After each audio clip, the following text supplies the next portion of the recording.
Bien, vamos a darle continuidad Muy bien. al debate de la mañana, que tiene que ver con el contexto impositivo y lo que está ocurriendo en el Congreso. Recién hablábamos de la discusión que se está dando en el Senado. Bueno, el ministro de Economía y candidato presidencial, Sergio Massa, aceptó el pedido de Milei. ¿Milei qué le dijo? Discutamos el presupuesto después de las elecciones. Al principio parecía una medida poco frecuente, digo, un candidato pidiendo que se definan los tiempos políticos del gobierno. El ministro aceptó esa medida, la consideró pertinente. Oportuna, claro. A mí me parece por varias razones. Primero, más allá del pedido de Massa, de Milei, porque el propio Massa entiende que esto podría debilitar a un sector del oficialismo, de la oposición, si es que no llegan al balotaje. Digo, si vos discutís el presupuesto hoy, ¿cuál es el bloque más importante, el que te puede confrontar? El de Juntos por el Cambio, que tiene la mayor cantidad de legisladores. Ahora sí. Hoy, claro, ¿no? Después cambió todo. Después de las elecciones, si Bullrich quedara fuera del balotaje, el escenario es distinto. Claro. Digo, la disputa los va a encontrar en un escenario debilitado, más allá de que eso pudiera empoderar al propio Milei. Por lo cual, ese pedido de Milei es también una estrategia que al oficialismo no le viene nada mal. Ahora, en el proyecto del presupuesto se comienzan a conocer algunos detalles, todavía no ha ingresado en el Congreso, pero lo hará en las próximas horas, y uno de ellos tiene que ver con lo que planteó la Organización de Comercio a nivel mundial. Y en realidad lo han señalado varios mandatarios de países centrales y también hasta, mirá lo que te digo, algunos millonarios en el mundo que dicen, en este escenario, la discusión se dio mucho sobre la pandemia, pero sobre todo en el post-pandemia. En este escenario, los que tienen más plata tienen que pagar un impuesto extraordinario, ¿no? Acá se armó todo un debate en la Argentina sobre el impuesto a la renta extraordinaria que sirvió, por ejemplo, en medio de la pandemia para comprar vacunas y demás. Pero esto es una medida que se está aplicando en distintos lugares del mundo. De hecho, hay países que en medio de la pandemia, cuando hicieron aportes a empresas privadas, lo hicieron a cambio de acciones. Se quedaron con acciones de esas empresas. Dijeron, bueno, nosotros todos los franceses, todos los alemanes, vamos a poner plata para que ustedes sigan funcionando, pero vamos a quedar con parte de su empresa. Esto en la Argentina no ocurrió, pusieron los recursos y las empresas siguieron trabajando normalmente. Ahora, se planteó en aquel momento en el impuesto a la renta extraordinaria una discusión que me parece tuvo más que ver con efectos de intensidad mediática o de respuesta de los poderes concentrados que lo de la gente. Cuando después se encuestaba a la gente decía, sí, me parece bárbaro que los que más tienen pongan más. ¿Por qué no lo van a hacer? Claro. Suena lo lógico. Bueno, acá y en cualquier lugar del mundo. Sí.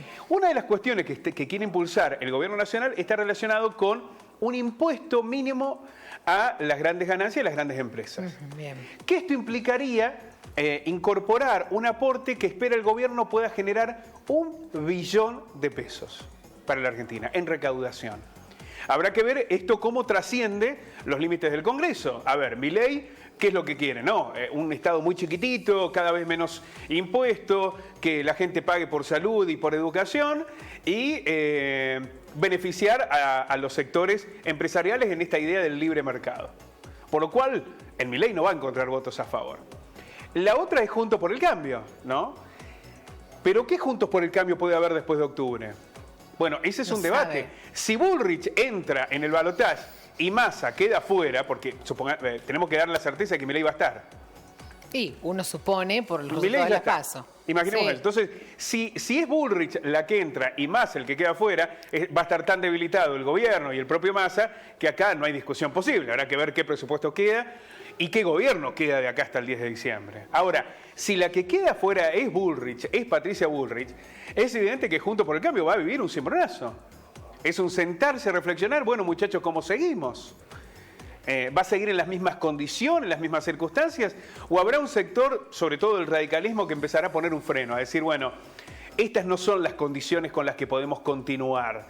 Y ahí es donde aspira Massa a conseguir algunos votos que le permitan disputar de otra manera la discusión del presupuesto. Pero vamos a ver en detalle de qué se trata este impuesto a las grandes empresas y cómo podría impactar. ¿Te parece? Vale, a ver.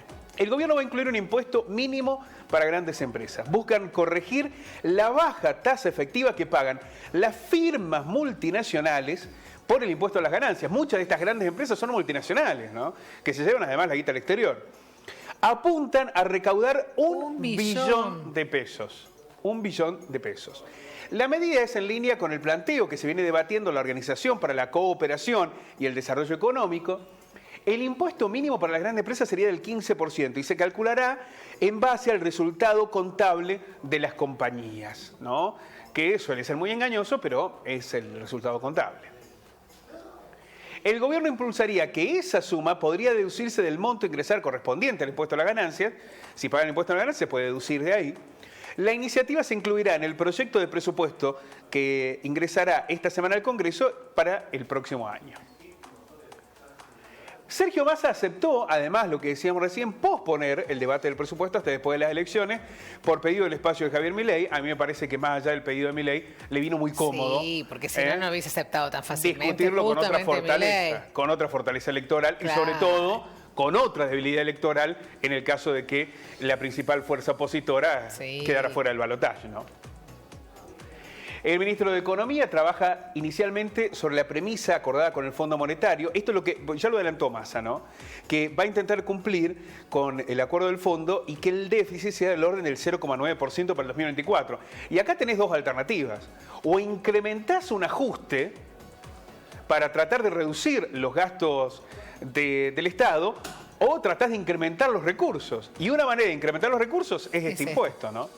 En octubre del 2021, 137 países y jurisdicciones que integran el marco inclusivo sobre erosión de la base imponible y traslado de beneficios de la OCDE, sumados al G20, esto es muy importante, porque el G20, que es el grupo de las potencias económicas más importantes del mundo, avaló que se cobren impuestos a las grandes empresas, respaldaron el acuerdo para que esto finalmente ocurriera. Además, el ministro de Economía de este impuesto va a incluir en lo que llamó la separata del presupuesto todo el gasto tributario del Estado. ¿Qué implica? Exenciones, todo esto va a estar en el presupuesto, ¿no?